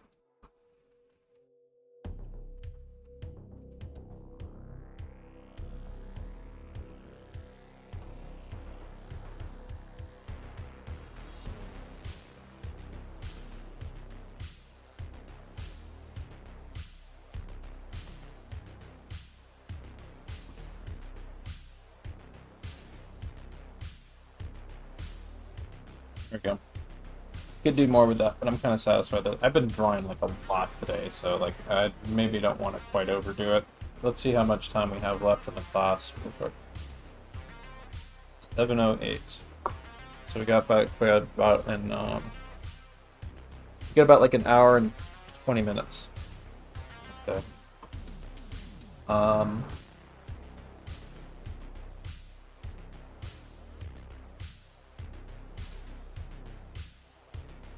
We'll give it at least another 20 minutes.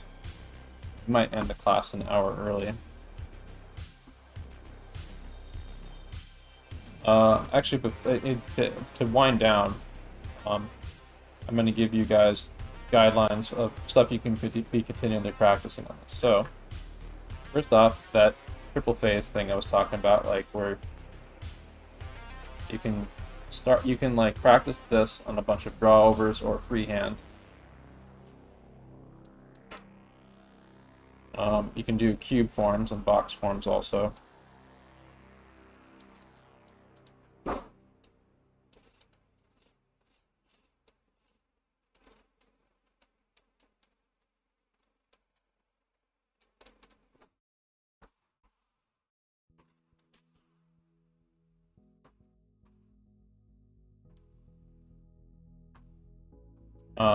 You can do landmark passes on either of them, really. Landmark drills. Landmark drills is the main thing I want people to take away from tonight.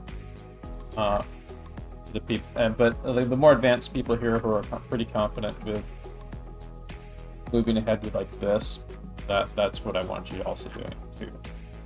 Drawovers of photographs, doing that stuff. Walking through the landmarks, especially from the front, although you can do like some of the landmarks from the rear too, like got that fine landmark here. Got the base of the neck landmark there. Bottom of the rib cage, kind of there. Example, bottom of the neck, like anchor point of the neck. The shoulder blades. About here.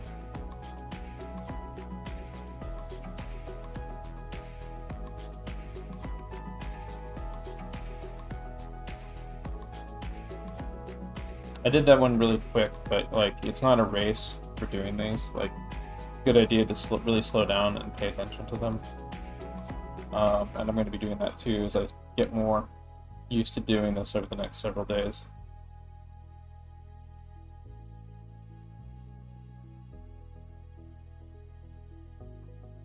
So yeah, I want you to do a mix of stuff, like bounce between things.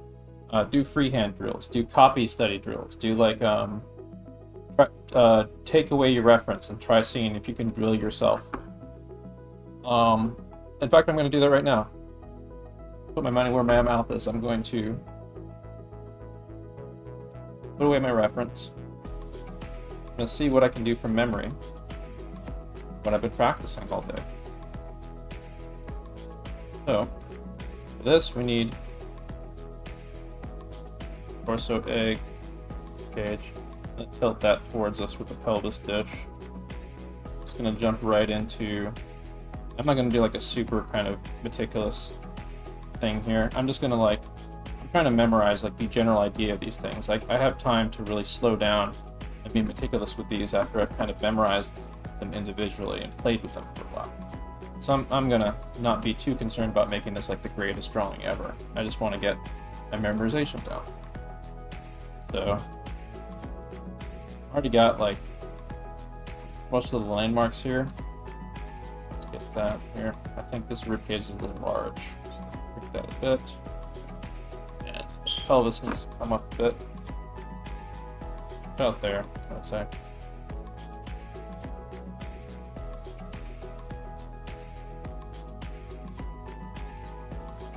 More or less got my landmarks. I'm actually going to indicate these little anchor points here about what the scapula is wrapping up the back too. So that's something else I was practicing today. Bottom of the rib cage, right there. Got my anchor points down there as well. Just kind of do this a little bit to kind of indicate how the ribs are sort of wrapping over here. Yeah, crest right there. Either side. I've more or less got like the start of this little study. Now I'll get the muscles in. Sternomastoid. Good.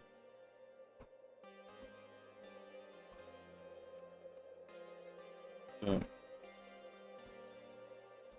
Trapezius. That's a little thick. Make this guy's neck a little thinner. Boom.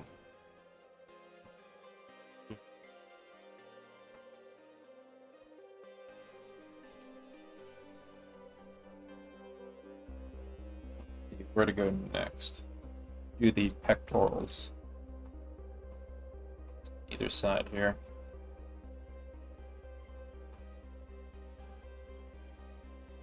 So I'm kind of like, I'm gonna say like the arms are kind of like here. I'll do that. I'll make the arm bones in here. The arm bones are going to go about around to like the bottom of the rib cage. Just about from their anchor points from the scapula right there. So then we got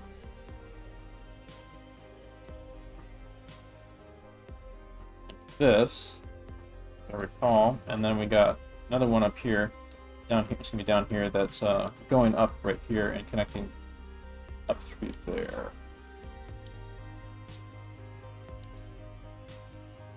So a gap area here.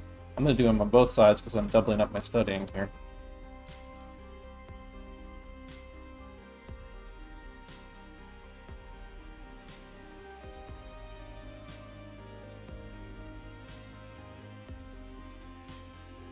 Gap there. Using some more of the collarbone there. Gap there. Well, let's get the deltoid in there. Turtle shell shape.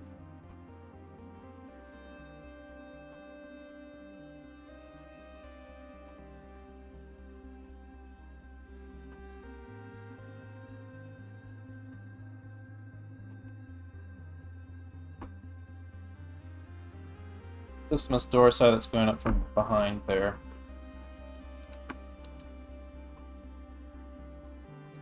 The radius be about here-ish, I think. Yeah.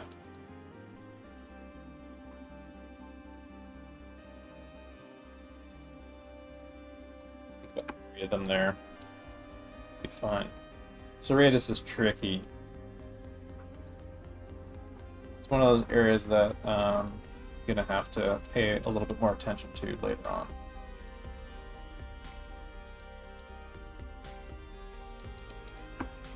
Mainly because of like how it gets covered or uncovered, depending on like how much fleshy mass is there, especially with the latissimus dorsi.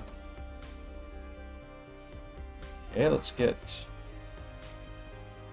Oops, I almost looked at my cheat sheet. Okay, so get. Okay, I'm trying to think, visually think. Remember what the abs look like. And simplified on Michael Hampton. This. So I got my belly button somewhere around here, I think.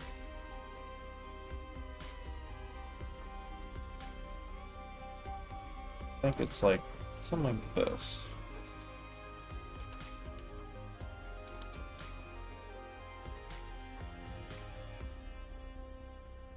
It's not the most confident drawing, but trying to remember this stuff. Trying to turn this practice into second nature. So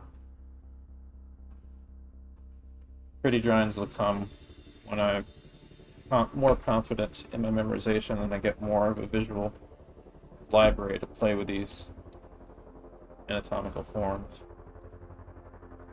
Spinal obliques.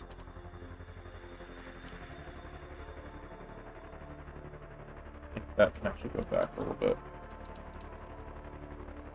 I think that's pretty much it, other than like the bicep and the tricep. Optional for this.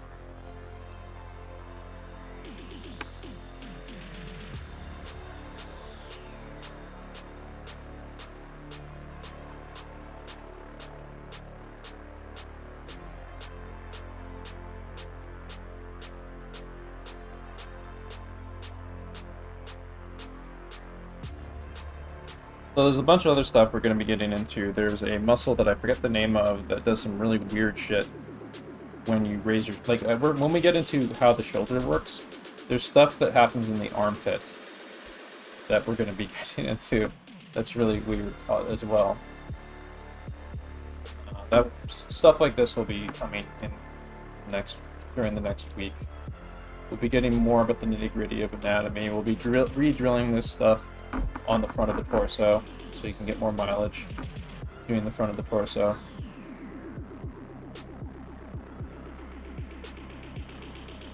Yeah, that's not too bad. There we go. I mean, there's lots of little dumb things with like how the muscles work that are kind of shitty. It's a quick sketch. Because I was like too caught up in remembering the memorization than actually making like a good muscle shape or a good appealing muscle shape or whatever. Yeah, more anatomy drills. Anatomy drills where I'm like pushing myself to make good shape design and stuff would be a good way to get that. Because after all, the goal is this kind of stuff here, where like where you have like a much more solid understanding of anatomy and you can play with it really.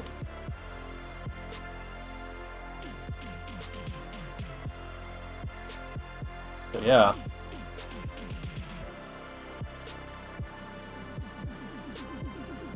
Just put this away real quick.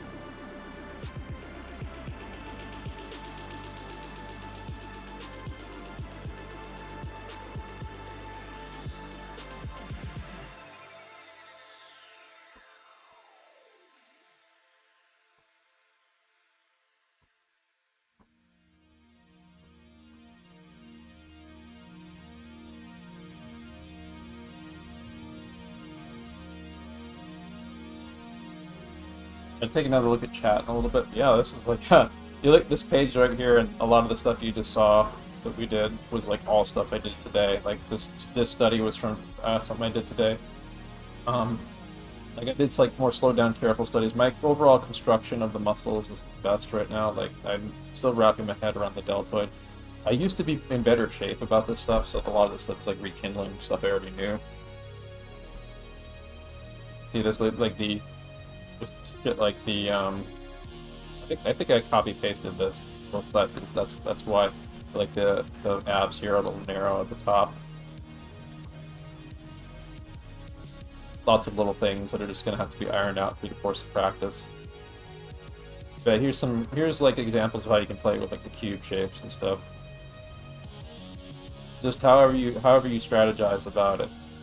Find some way to get your mileage and your practice in without overwhelming yourself. And again, Michael Hampton's book is an indispensable resource that I strongly recommend picking up if you're able to.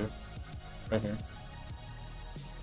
Figure Drawing and Design and Invention by Michael Hampton. There's a couple different covers of it. Stuff. And also, of course, you can Google image search for tons of Michael Hampton's like class studies. These are not in the book. These are just like you'll find these just like Google image searching. Oh, that's a nice page. I think I yanked that one already. There's so much to dig in through to study for Michael Hampton. It's pretty fantastic for this stuff. And it's cool. Like the more we intuitively drill this stuff, the more intuitively this stuff will come out. Like during our gesture drawing, and there are gesture drawing and quick sketch techniques to actually abbreviate and shorthand a lot of the anatomy going on here. But anyway, you take a peek at chat. Oh look, someone's doing Bridgman studies. Bridgman is pretty tricky. You really need to know what you're looking at with Bridgman.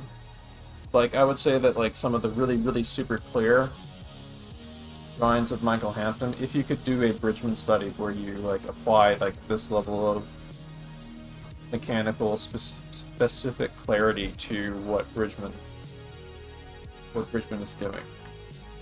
Like if you have a cheat sheet that looks something like if you have cheat sheets that look something like this, in addition to like Bridgman stuff, you can break down Bridgman a lot easier. Get more value out of the studies. And I'm planning on doing that I'm planning on doing something along those lines when we start moving into studying Bridgman more. See if we can make it part of our studies this next week.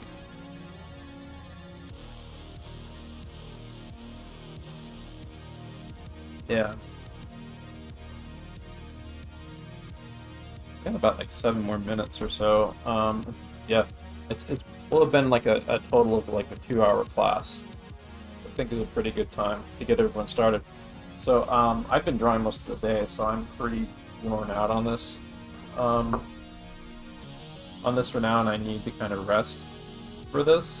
But I'd like to talk to you guys and get some feedback on what you think so far. If there's anything you're struggling with, we can talk about it a bit. Or what you think of how I'm running my classes, or if you have any other input to give. Actually, I can go over some things while we're on the way out. Let's see here. Down in my class section, I was talking about... Why is this reordered?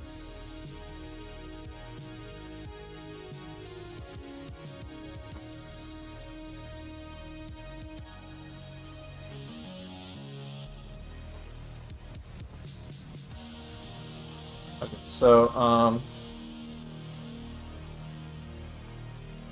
so there's like 3 days. So like my current schedule is Monday, Wednesday, Friday, Saturday are my class days.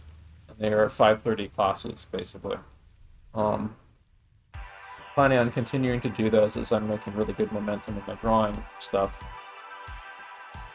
Tuesdays and Thursdays and Sundays, I want to have like meetups kind of thing. We might do some streams too on those days, but I have the idea we'll have like 1-hour meetings through the Discord. Occasionally stream on Twitch. Like Blender Sunday. Tomorrow we're going to be learning some Blender stuff. Tech Tuesday, we're literally like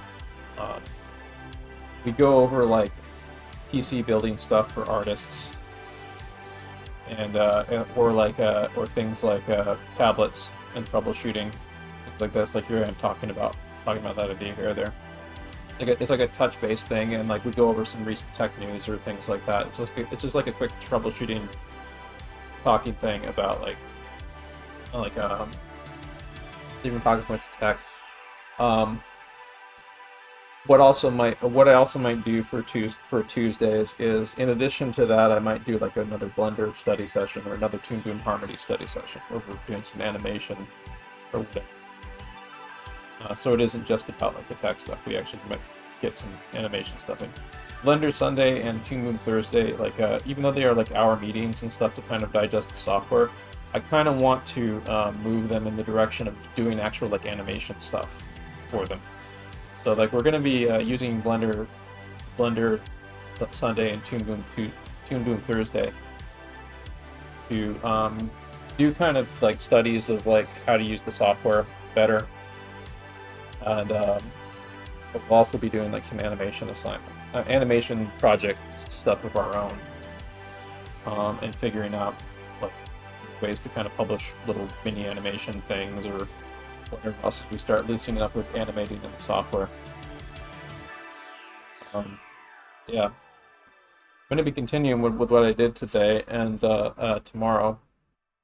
And we're also going to be doing the Blender meetup tomorrow to learn some more stuff about how to use Blender, especially Grease Pencil, for 2D and 2D, 3D hybrid animation in it. That'll be through our Discord unless there's like a big show up, and then basically like if there's a large crowd size of people or like the Blender thing on Sunday, then we might wind up streaming it because that makes sense to do that then. But generally speaking, most of the time the Blender meetups will be like just like a 1 hour to an hour and a half study session that can have like a smaller number of people just through the Discord. The same thing with the Toon Boom Harmony thing. That's for people who want to learn how to use Toon Boom Harmony or whatever. I'm doing these so I can, because I'm kind of like behind I have industry professional experience using Harmony, but I haven't really like dug into how to use the software more effectively, and I want to like set up better workflows using it and stuff, and that's an excuse to kind of do that with people basically. So, unless anyone has any additional questions, let me check class chat. Oh, the other thing is I got the Classroom tip jar here. If you do want to help support the stream, you can subscribe to me on Twitch or send me bits on Twitch. You can donate to me directly on my Ko-fi link in the Classroom tip jar here, or a Discord, or the donation links below. Or you can support me on Patreon right here, where I'll be uploading some stuff to it later tonight, or actually later tomorrow. That we have it's coming Sunday with where I upload like a lot of my class. I've been uploading like a lot of my class demos and a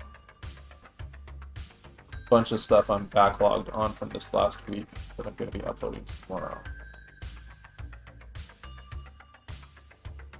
Yeah, thank you all for coming. I am going to end the stream here.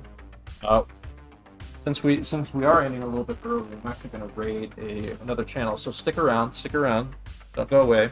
We'll raid another channel with the remaining people we have. I'll pick a good like art stream or something to have you all raid. Preferably an artist that I know of, that I admire, or someone that I might know personally through the Discord or somewhere.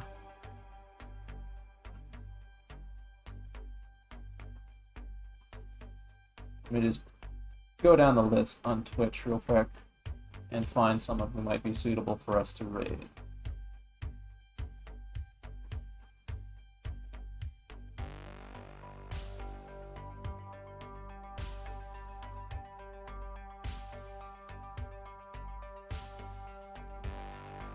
Going down way down there. Oh, Slade might be good to raid.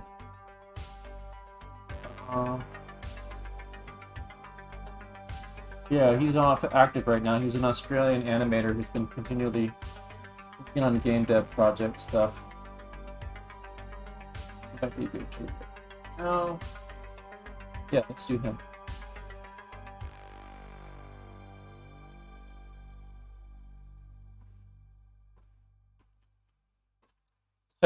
He's really accessible too. If you have any questions about animation, he's usually happy to answer them.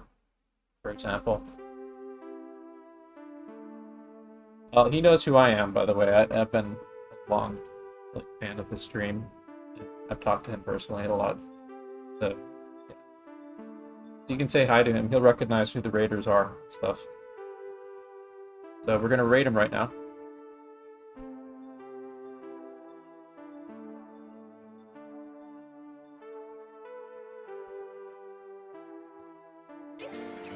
thank you for sticking around to the end of this 2-hour class.